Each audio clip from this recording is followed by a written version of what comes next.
I love it when a plan comes together. Columbo and the 18... At 80 years old, Dirk Benedict finally breaks the silence. For decades, fans only saw the charming smile, the quick wit, the rebel heart behind iconic characters like Starbuck and Templeton Face Peck. But behind the fame, behind the cigar smoke and Hollywood lights, there was a truth he never fully shared, a truth about where he came from, what shaped him, and especially the truth about a man the world never truly understood, George Peppard.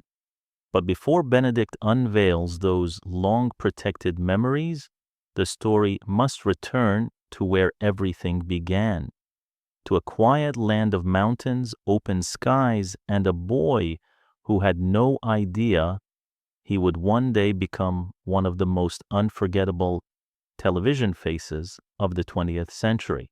Dirk Benedict, born Dirk Nieweiner on March 1st, 1945, in the rugged heart of Helena, Montana, entered the world far away from Hollywood, fame, or bright studio lights. He grew up surrounded by sweeping fields, peaceful silence, and the kind of raw, untouched nature that shapes a person from the inside out. Those vast Montana landscapes didn't just frame his childhood, they defined it. From his earliest years, Dirk developed a deep bond with solitude, with authenticity, and with the soulful quiet of a small town living. These were not just childhood memories, they were the roots that would later anchor him, even as fame tried to pull him in every direction. His mother encouraged him to imagine endlessly, to express freely, to never fear creativity. His father, meanwhile, grounded him with the values of discipline, responsibility, and the dignity of hard work. Together, this unlikely combination, dreamer and taskmaster, shaped a boy who would grow into a man of rare balance, someone capable of both emotional depth and unyielding determination. Those early years forged the essence of Dirk Benedict, a man who could charm millions with a smile, yet who always carried within him the quiet strength of the Montana mountains. Dirk's journey into acting did not begin with a childhood dream or a lifelong plan. It happened almost by accident, a twist of fate that only later would reveal its profound purpose. While studying at Whitman College in Washington State, Dirk had no idea that a single decision would redirect the entire course of his future. He stepped into the world of theater almost casually, without expectations. But the moment he touched the stage, something awakened inside him. It wasn't just excitement, it was recognition. A feeling as if he had suddenly found a missing part of himself he never knew was gone. Performing didn't feel like an activity, it felt like a calling, an electric current running through his veins, illuminating parts of his spirit he hadn't explored before. The stage offered him freedom, expression, transformation. It was a place where he could disappear and yet be more himself than ever. After completing his studies, Dirk refused to let that spark fade. He pursued acting with a seriousness and passion that surprised even those closest to him. He began landing stage roles, small at first, but each one revealed his growing talent, emotional depth that pulled audiences in, comedic timing as sharp as a blade, and a natural charisma that made people remember him long after the curtain closed. His dedication soon opened the doors to Hollywood. The early 1970s brought him small but unforgettable appearances in both television and film, each one proving that this once a small-town boy could stand tall in front of any camera. Then came 1973, a bizarre cult horror film, unconventional, eerie, strange, yet it became the role that first introduced Dirk Benedict to a national audience. His performance, centered around a surreal and unsettling transformation, showed everyone he wasn't afraid of unusual characters or bold artistic risks. It was only the beginning, a quiet storm gathering before the breakthrough that would turn him into an icon. Everything changed in 1978. Hollywood was shifting, audiences were hungry for new heroes, and the world of science fiction was exploding with imagination. Into that moment stepped Dirk Benedict, cast as Lieutenant Starbuck in Battlestar Galactica, a role that would forever carve his name into television history. Starbuck wasn't just another character, he was a roguish, cigar-smoking pilot with a rebellious streak a mile wide. A man who loved danger almost as much as he loved life itself. And Dirk didn't just play as Starbuck, he became him. He infused the character with the swagger, humor, warmth, and a surprising vulnerability beneath the bravado.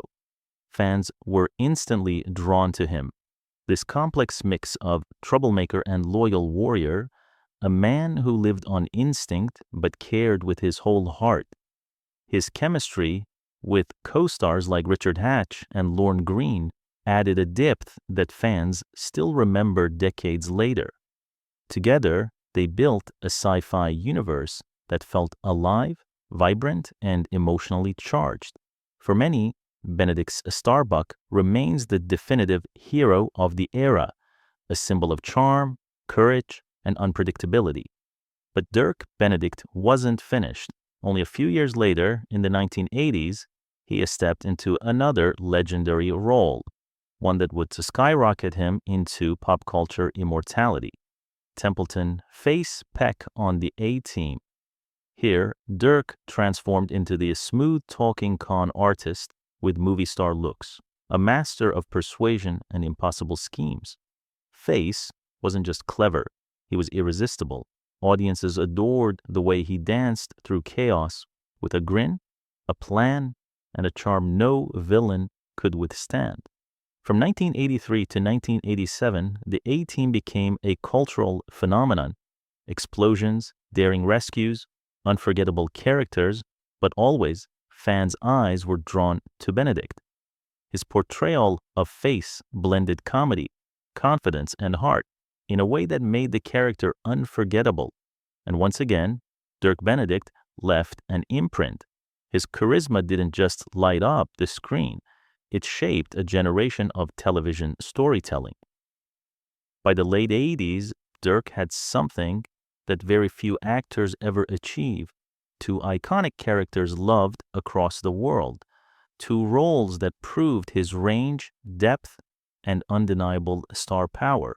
But behind the fame, another transformation was unfolding, one that would reshape his life far beyond Hollywood. Even as Dirk Benedict shined on a screen, life was quietly preparing him for a far more personal battle, one that no script, no director, and no fame could shield him from. At a time when his career was flourishing, Dirk faced a devastating diagnosis: prostate cancer. For many, such news becomes a breaking point, but for Dirk, it became a turning point, a test of identity, resilience, and the spirit. He did not surrender. He did not retreat. Instead, he began searching deeply, relentlessly for answers beyond conventional medicine.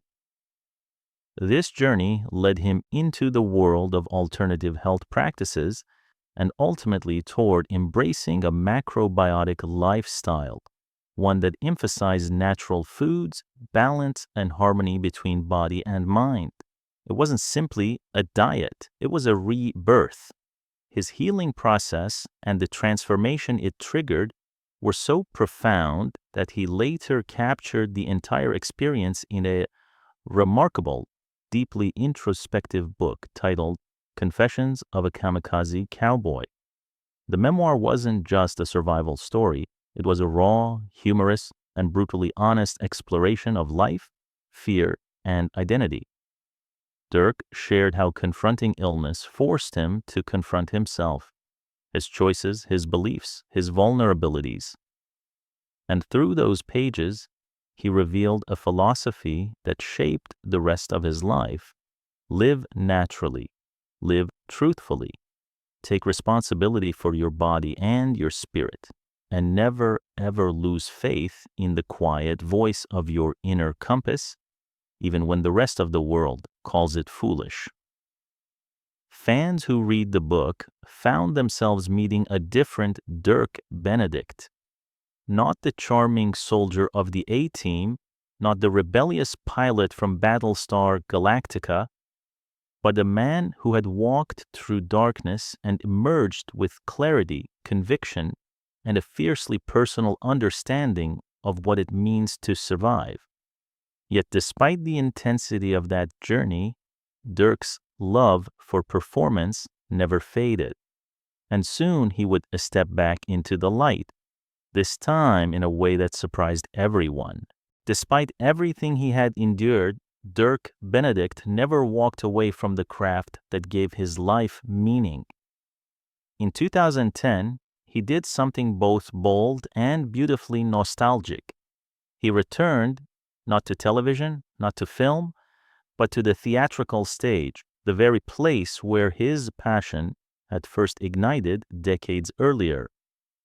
He starred in a UK production of Prescription Murder, taking on the iconic role of Lieutenant Columbo for the Middle Ground Theatre Company. It was a daring choice. Columbo is one of the most beloved detective characters in television history. Quirky, brilliant, unforgettable, stepping into such legendary shoes could have intimidated any actor, but not Dirk. He approached the role with deep respect, but also with the confidence of a performer who had lived 1,000 lives on stage and screen. Audiences were captivated. He preserved Columbo's signature quirks while adding his own subtle charisma, creating a version of the detective that felt both familiar and refreshingly new. Every gesture, every pause, every understated line was delivered with authenticity and mastery. It was a reminder that, even after years away, Dirk Benedict still possessed the rare, magnetic presence that could command a room with nothing but a look. And 2010 had one more surprise. For fans of the A-Team, that year felt like a gift wrapped in nostalgia. When the blockbuster film adaptation hit theaters, Dirk made a brief but unforgettable cameo as Pensacola prisoner Milt. The scene was small, but the moment he appeared, audiences recognized him instantly. It wasn't about screen time, it was about legacy. It was a heartfelt nod to the original series, a way of acknowledging the millions of viewers who still cherish the team that made television history in the 1980s. Nearly a decade later, Dirk's willingness to embrace the unconventional led him into yet another surprising chapter. In 2019, he stepped into the wild, eccentric world of Space Ninjas, a quirky sci-fi comedy horror film written and directed by Scott McQuaid. Here, Dirk played Jack Estrange, the oddball host of a Twilight Zone-style TV show called Stranger Than Fiction. It was bizarre. It was campy. It was absolutely unforgettable. Dirk delivered the role with a blend of mystery, humor, and deliberate exaggeration, fully embracing the film's playful absurdity.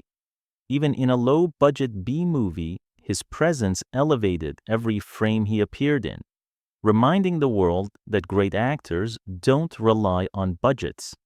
They create magic wherever they stand. Through all of it, prestige theater, blockbuster nostalgia, and unapologetic camp, Dirk remained what he had always been, a storyteller unafraid of risk, a performer who valued creativity over convention, a man whose passion for acting was still alive, wild, and beautifully unpredictable. By 1986, Dirk Benedict was not only a household name, he was a man standing at the height of his fame, but that year, his life took a deeply personal turn as he entered a new chapter defined not by Hollywood lights, but by love and family. He married actress Toni Hudson, a talented performer who had carved her own place in the entertainment world throughout the 1980s. Their paths had crossed in a way that almost felt scripted by fate. Hudson guest starred in the 4th season episode of The A-Team titled Blood, Sweat, and Tears, playing the character Dana. What began as on-screen chemistry quietly transformed into a real-life romance, one that grew, deepened, and ultimately led them to marriage. Together, they welcomed 2 sons, George and Roland, who quickly became the center of Dirk's world. For a man who had spent years living between sets, scripts, and cross-country schedules, fatherhood brought him something he had rarely experienced before: stability, purpose, and a grounding warmth that no amount of fame could replace. Dirk often spoke about how profoundly being a father changed him. He cherished the simple moments, teaching, guiding, watching his boys grow. After decades spent performing for millions, he finally had an audience of 2 who mattered more than any camera lens ever could. But even the strongest hearts face storms. After nearly 10 years together, Dirk and Toni Hudson's marriage reached a breaking point they could not repair. In 1995, they divorced, a painful chapter that Dirk would later describe with honesty and vulnerability. The separation took a heavy emotional toll, a reminder that even beloved celebrities walk through the same shadows of heartbreak, hope, and healing as everyone else. Yet, amidst the difficulty, both parents remained committed to raising their sons with love and stability. Their relationship shifted, no longer husband and wife, but partners in co-parenting, united in what mattered most. But then another life-altering revelation arrived, one that would reshape Dirk Benedict's understanding of his past, present, and identity. In 1998, he learned something he had never been told.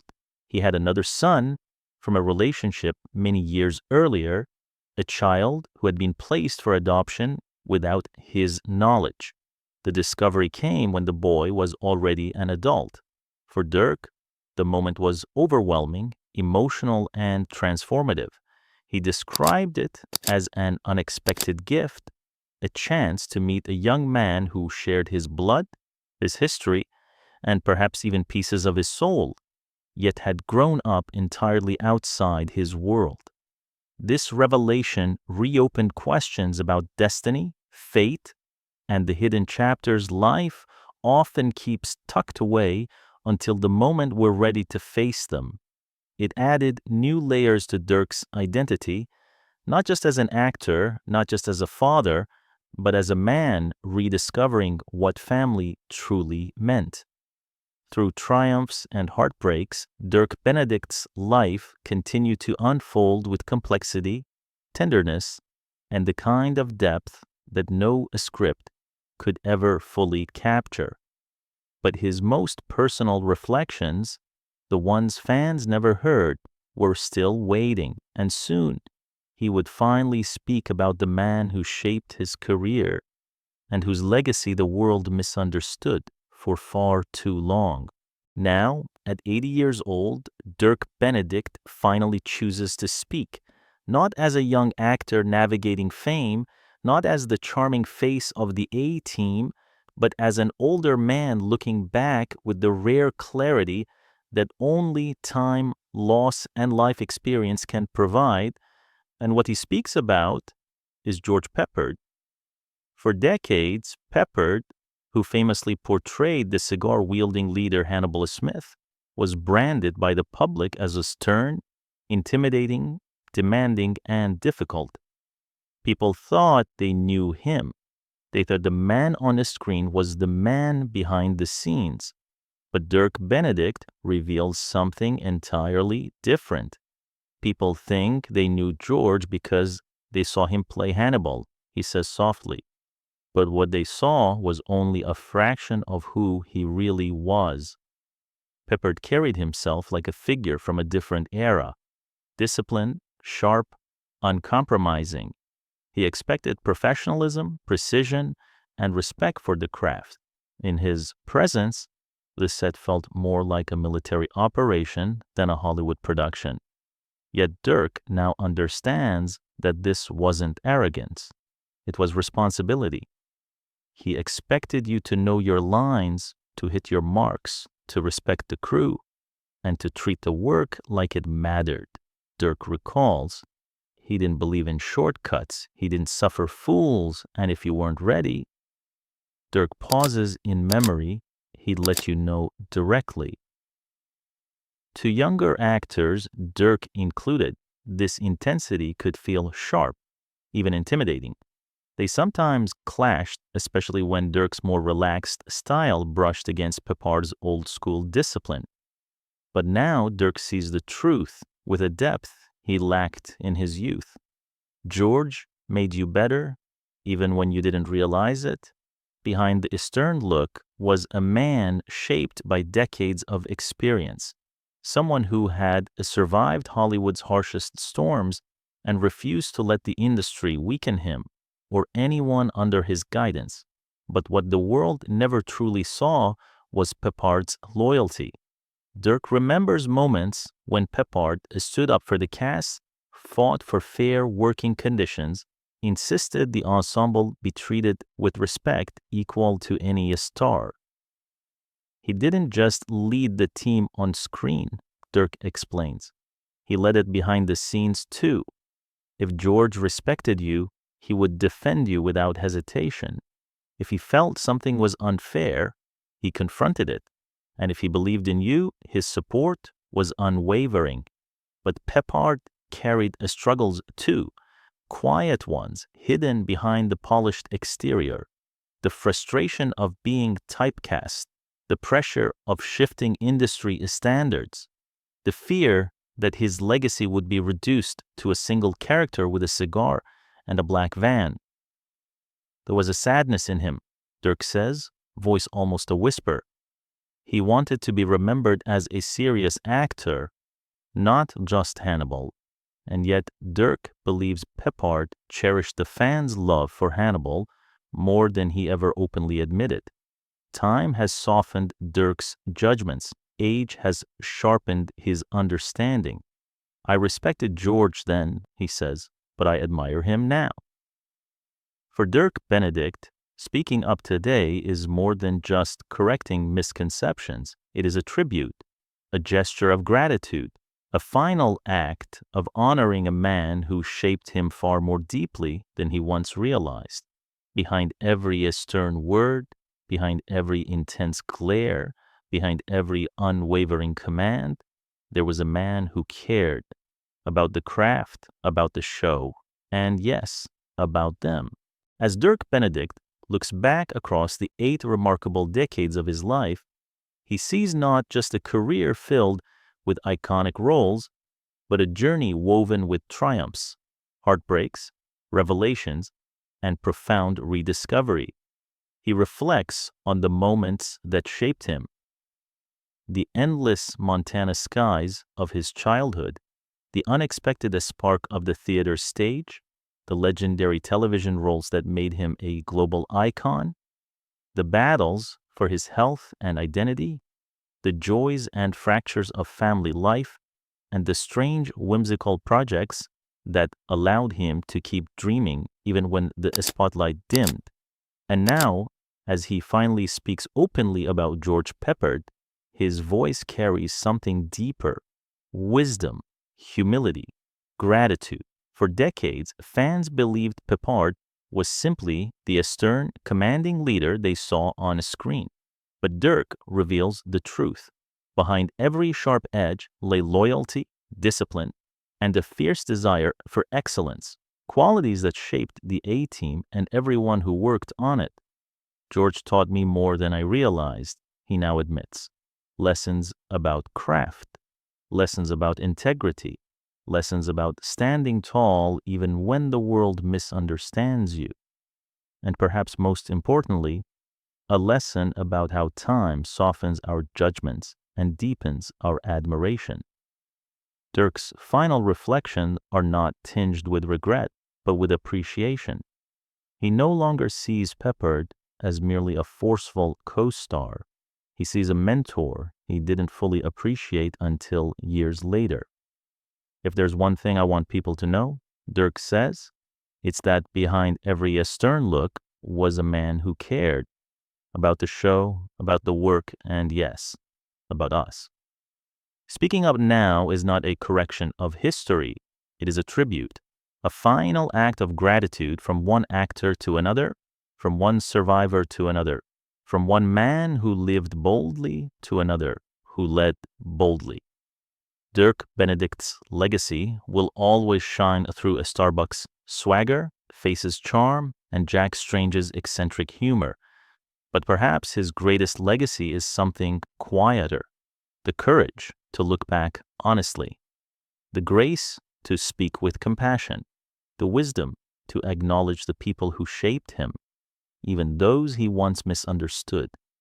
At 80 years old, Dirk Benedict stands not as a fading star, but as a man who lived fully, loved deeply, fought fiercely, and finally, after all these years, found peace in telling the truth,